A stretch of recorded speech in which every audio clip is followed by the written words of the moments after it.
Hi, sir! Hello, Morning, ma'am. Tanong sir. mo po. May tanong mo po. Sang-ayon po ba kayo sa impeachment laban kay VP Sara?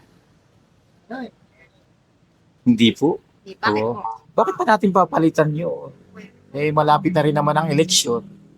Oo. Huwag na natin nga na-impeach. Okay naman si Sara eh. Hindi ako sangayon dyan, ma'am. Kasi si BP Sara, una-una, taga Mindanao siya, taga Mindanao rin po ako. So yung batas ni BP Sara, saka si tatay niya, gusto ko yung pamamalakad nila. Sang-ayon No po ba comment, kayo? no comment, no comment ako dyan, ma'am. Ewan ko, ma'am. No comments. Hindi ko alam yun, ma'am. Wala akong pakialam eh. Sorry. Yung mga nakaraang taon pa po is marami na pong nagtatalakay or nagbabatikos po about po kay PP Sara na kaya siya wala raw pong ginagawa, wala raw pong nangyayari sa pamumuno niya and palagi raw pong absent. For me po, agree po ako doon sa impeachment po doon. Actually, agree po ako sa pag-impeach sa kanya. Kasi po may records na po and evidences po na she's actually doing something illegal. Especially po with the confidential funds. Ganun. Sa akin po, hindi po katanggap-tanggap. Kasi, siyempre po, yung ginagawa nila parang paghihigante lang po. Gano'n. Kaya, kasi marami na pong natulungan yung mga Duterte. Ay, hindi ako mabot. Maka Duterte ako. Hindi naman kailangan i-impeach kasi mas maganda sa 2028 Sara to. Mas maganda manalo si Sara.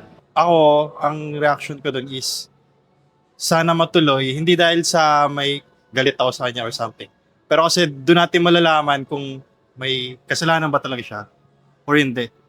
Kasi kung hindi siya matutuloy, hindi siya maimbestigahan. Para sa akin siguro hindi, kay Sara hindi. Kasi siya talaga yung pambato ko eh. Siya mas gusto kong presidente, si Sara. I-impeach si Sara? Ay, meaning, mayroon siyang hindi ginawang maganda. Kasi hindi mo may tatago yan sa tao. Diba, ma'am? Ako, payag ako, ma-impeach siya. Speechless. Wala akong masabi sa niya. Wala ko reaction.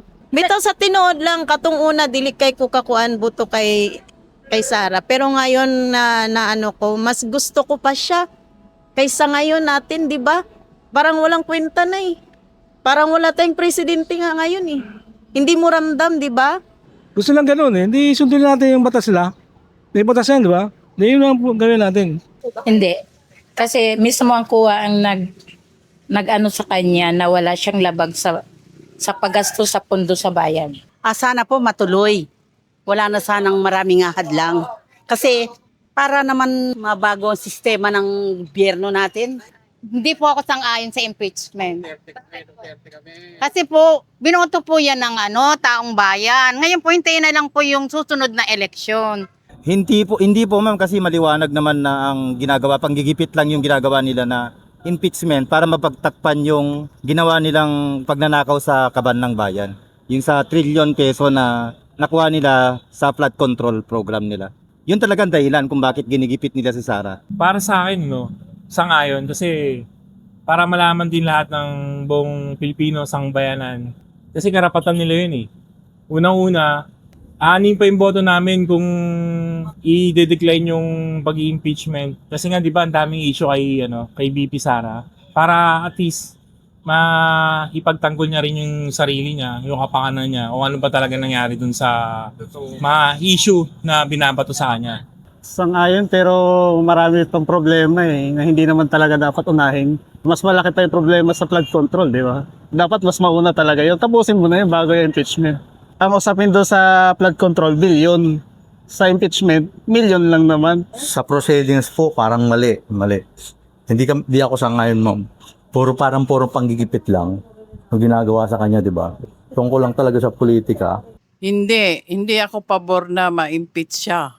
Wala naman siyang kasalanan, bakit siya i-impeach? Kaya parang naiiyak ako. Hindi naman po siya nangungurakot eh. Hindi naman siya nagnanakaw. Pinagbintangan lang siya. Inuki na nga sa COA yung sinasabing 125 million. Tapos siya ngayon pinagtutulungan ng mga tao. Dapat yung nangungurakot yung gobyerno natin ngayon, sobrang gaman sa pera sa pagnanakaw nila sa kaban ng bayan.